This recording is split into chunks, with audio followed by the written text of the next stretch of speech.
Isang paalala, ang video na ito ay ayon lamang sa aking sariling pananaliksik. Hindi ko nais na pilitin ang sino man na maniwala sa videong inyong matutunghayan. Kung hindi kayo kumbinsido sa mga impormasyon at taliwas ang inyong paniniwala sa kaalamang aking ilalahad, maaari kayong gumawa ng sarili ninyong pagsisiyasat para sa inyong kakontentuhan. Ang videong ito ay gabay lamang sa mas malalim na kaalaman at pag-intindi at hindi gawa ng isang profesional. Naniniwala ako na malaya tayong magbigay ng opinyon at suhestyon bilang malayang mamamayan ng Pilipinas. Maraming salamat po. Noong Mayo 9, 2025, naharang sa Mactan, Cebu International Airport ang isang malaking halaga ng pera na itinangkang ipuslit palabas ng bansa. Arestado ang 11 katao kabilang ang 9 na banyaga mula sa China, Malaysia at 2 Pilipino matapos madiskubre ang 7 maletang naglalaman ng 440 million pesos sa 1,000 piso ng mga banknote.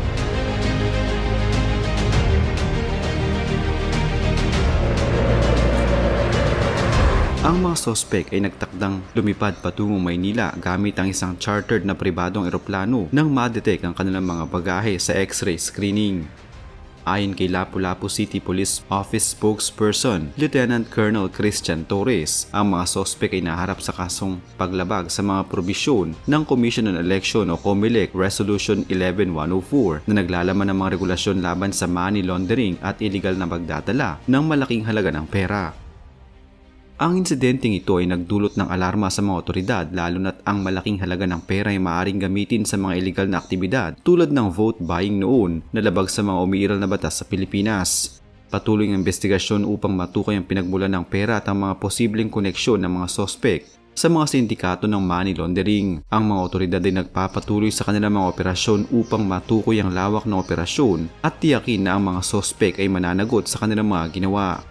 Ang 7 maleta na naglalaman ng kabuuang 441,992,000 pesos, 168,730 US dollars at 1,000 Hong Kong dollars. Ang mga bagahe pagmamayari ng 11 individual, 9 na banyaga, 6 na Chino, 1 Indonesian, 1 Kazakhstani at 1 Malaysian at 2 Pilipino na nakatakdang lumipad patungong Maynila gamit ang chartered na pribadong eroplano. Nadiskubre ang pera noong dumaan ang kanilang mga bagahe sa X-ray screening sa General Aviation Area ng airport. Ayon sa mga otoridad, ang malaking halaga ng pera ay posibleng konektado sa kaso ng kidnapping at pagpatay kay Filipino-Chinese businessman Anson Key. Ang mga sospek ay hindi nakapagbigay ng sapat na dokumento na magpapatunay ng lehitimong pinagmulan ng pera. Dahil dito, inihain ang mga kasong paglabag sa mga probisyon ng Commission on Election o COMELEC Resolution 11104 na naglalaman ng mga regulasyon laban sa money laundering at illegal na pagdadala ng malaking halaga ng pera.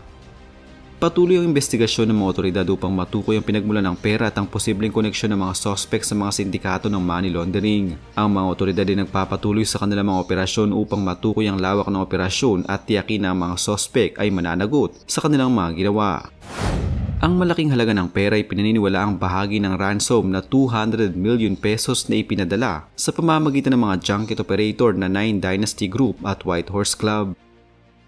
Ang mga pondo ay pinasa sa hindi bababa sa 10 e-wallets na nakarehistro gamit ang peking pagkakakilanlan at kalaunan ay kinonvert sa cryptocurrency na nagpapahirap sa pagsubok na matunton ang pinagmulan ng destinasyon ng pera. Ang Philippine National Police o PNP nagsampa ng mga kasong attempted corruption of public officials, obstruction of justice at unlawful exportation laban sa mga sospek. Ayon kay PNP spokesperson Brigadier General Jean Fajardo, ang isa sa mga Chino na si Wu Song ay may red notice alert mula sa Interpol dahil sa kasong pandaraya. Ang iba pang mga sospek ay may mga kasong kriminal din. Ipinahayag ni Surigao del Norte Representative Robert Ace Barbers na ang paggamit ng e-wallets at cryptocurrency sa ransom money ay isang seryosong banta sa pambansang seguridad. Ayon sa kanya, ang insidenteng ito ay nagpapakita ng malalim na pagpasok ng mga dayuhang sindikato sa ekonomiya ng Pilipinas at ng pang-aabuso sa mga digital financial systems.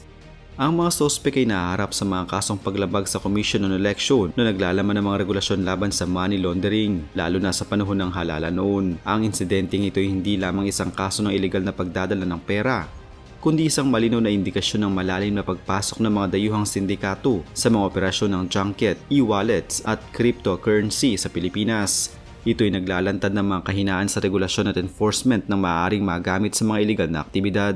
Ang mga otoridad ay patuloy na nagsasagawa ng investigasyon upang matukoy ang lawak ng operasyon at tiyakin na ang mga sospek ay mananagot sa kanilang mga ginawa. Ang kaso ng pagdukot at pagpatay kay Anson Kay, isang negosyanteng Filipino-Chinese at may-ari ng Ellison Steel, ay isang insidente ng kidnap for ransom na naganap mula Marso 29 hanggang Abril 9, 2025. Kasama niyang patay ang kanyang driver na si Armani Pabilio. Ang kanilang mga katawan ay natagpuan sa Rodriguez Rizal na may mga palatandaan ng pagbugbog at pagkakasakal.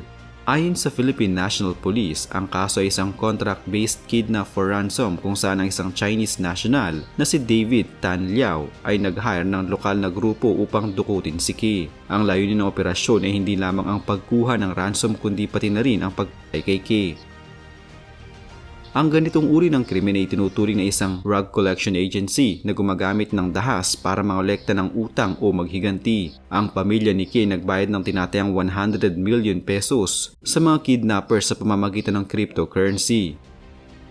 Gayunpaman, kahit na natanggap ang ransom, hindi pa rin si Kay at ang kanyang driver. Ang mga pondo ay dumaan sa mga junket operators na may koneksyon sa mga Philippine Offshore Gaming Operators o POGOs tulad ng Nine Dynasty Group at White Horse Club bago ito ilipat sa mga crypto wallets. Ang paggamit ng mga digital financial system sa ganitong paraan ay nagdulot ng mga alalahaning tungkol sa money laundering at ang pagpasok ng mga dayuhang sindikato sa ekonomiya ng Pilipinas. Ang PNP ay bumuo ng isang Special Investigation Task Group upang imbestigahan ang kaso. Gumamit sila ng CCTV footage, cyber monitoring at forensic evidence upang matukoy ang mga sospek.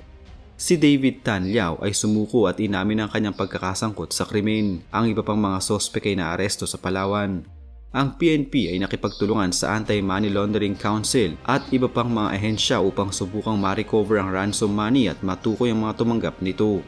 Ang insidenteng ito ay nagdulot ng alarma sa mga otoridad at mga mambabatas. Ayon kay Surigao del Norte Representative Robert A. Subarbers, ang paggamit ng e-wallets at cryptocurrency sa ransom money ay isang seryosong banta sa pambansang seguridad. Ipinahayag niya na ang insidenteng ito ay nagpapakita ng malalim na pagpasok ng mga dayuhang sindikato sa ekonomiya ng Pilipinas at ang pang-aabuso sa mga digital financial systems. Ang kaso ni Anson Kay hindi lamang isang insidente ng pagdukot at pagpatay, kundi isang indikasyon ng mga umiiral na issue tulad ng money laundering, pagpasok ng mga dayuhang sindikato at ang pangangailangan ng mas mahigpit na regulasyon sa digital financial system sa Pilipinas.